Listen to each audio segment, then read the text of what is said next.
산 둘레길 걷기의 또 다른 장점은 부상 위험이 적다는 것이다. 2주 전 양쪽 무릎에 인공관절 수술을 받은 차재봉 씨. 이제 걷는 연습을 시작했다.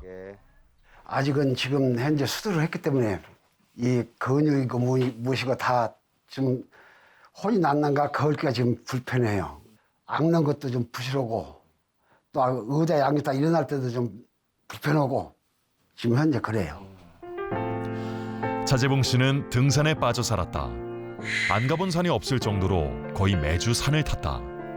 그런데 지금 생각하면 후회되는 점이 있다. 등산하실 때 스틱이나 무릎 보호대 이런 것들은 좀 착용을 하셨었어요? 안 했어요. 그것도 없이 지팡이도 없이 그냥 내 멋대로 댕기는 거예요. 내려막길은 내려가면 탄력받아갖고 발이 더 빨라져 점점. 그러면 여기서 여기를 한번 듣고 건너가야 하는데 여기서 건너뛰어버려요. 그걸. 그러면 이 다리에 충격이 어딜 거야. 내 다리 오지. 한 200m 정도만 걸어도 이렇게 걷지 못하고 쉬고 할 정도였고 절뚝거리는 보행을 보였고 굉장히 이제 불안정한 보행을 보였습니다. 양측 관절 간격이 굉장히 이제 좁아져 있습니다. 뼈끼리 이렇게 부딪히는 이런 현상을 보여주고 있고요. 골격이라고 해서 뼈가 많이 자라나고 있고 뼈도 마모가 된 상태였습니다. 이러한 경우에서는 이제 수속 치료는 이제 인공관절 전치환수 이외에는 다른 특별한 대안이 없습니다. 무리한 산행이 이 퇴행성 관절염의 악화의 요인이 될 수 있다고 생각합니다. 경사도나 낙차가 큰 내리막길에서 무리한 보행을 하며 운동하는 것이 완만한 둘레길을 걸으며 운동하는 것보다 무릎 부상의 위험을 크게 높이는 이유는 뭘까? 실험을 통해 알아보았다. 서로 다른 높이에서 내려올 때 인체로 전달되는 지면 발력의 차이를 측정해 무릎이 받는 충격 차이를 추정해보는 실험. 특히 내리막일 때는 저희가 충격을 흡수해야 되는 움직임을 만들어야 되는데 그중에 무릎 관절이 가장 기여도가 큰 것으로 알려져 있습니다. 10cm부터 시작해서 각 10cm 차이로 세 단기 높이에서 내려올 때의 발력을 측정했다. 인체에 전달되는 충격이 어느 정도 차이가 날까?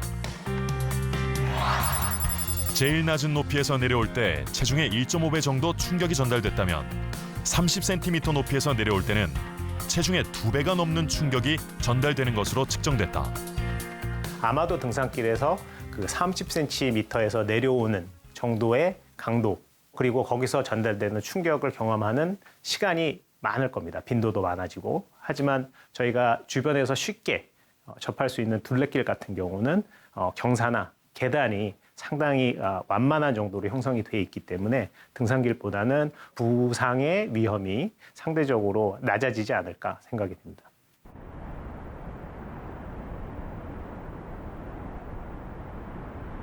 바닷가 마을의 한 펜션.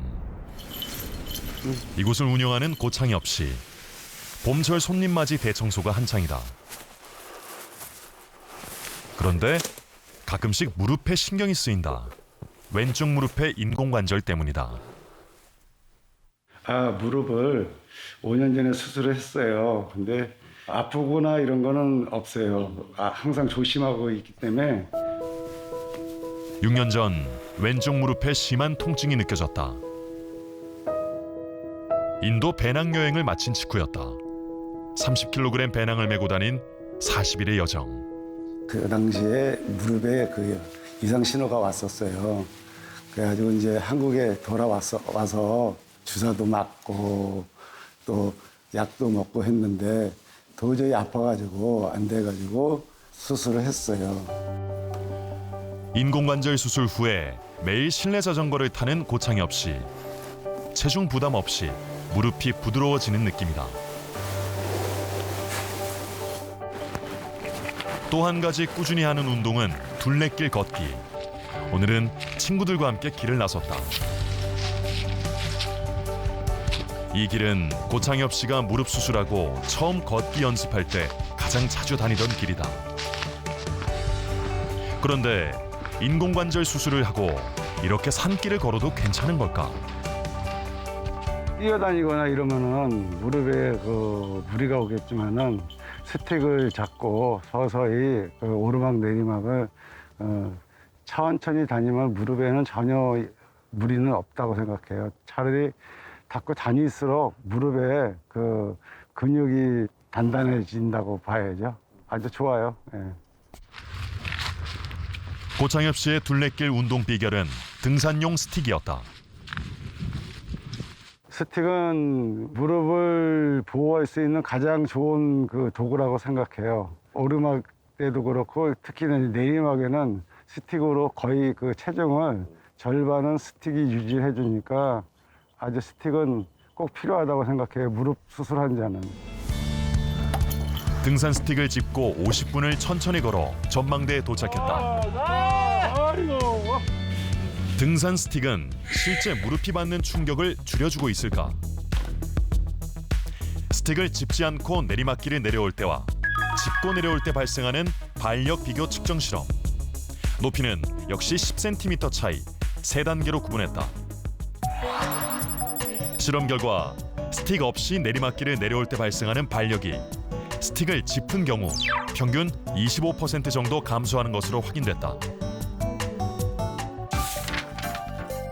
내리막길 보행 시 등산 스틱 사용에 따른 무릎 관절의 힘을 측정한 해외 연구 결과 등산 스틱을 사용하지 않은 경우에 비해 등산 스틱을 사용하는 경우 보행이 진행 중인 무릎 관절의 힘을 지속적으로 분산시키는 것으로 나타났다.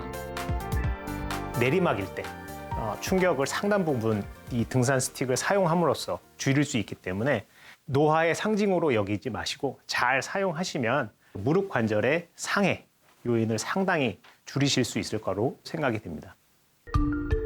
그런데 인공관절 수술을 한 환자들이 굳이 평지가 아닌 산둘레길을 걷는 것이 장점이 있을까?